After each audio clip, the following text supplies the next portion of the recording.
చంద్రుడా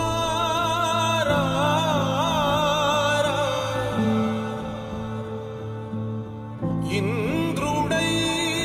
రాధిరా ఏనాడు నీ పరిపాలన మాకు వరం నీ వల్లే ఈ రాష్ట్రపు సంక్షేమం సత్యం నిత్యం సఫలం జనగణ మంగళ నాయకుడా ఘనమగు చరితల నాయకుడా పలుతరములు మము పరిపాలించర స్వామికుడా నవయుగ మేధో సైనికుడా సమయము తెలియని సేవకుడా యువన వ్యాంధ్రకు ప్రగతిని చూపర సాధకుడా వైతాళికుడా నా జీవితం ఈ పేదవాళ్ళని పైకి తేవడానికి అంకితం చేస్తాను.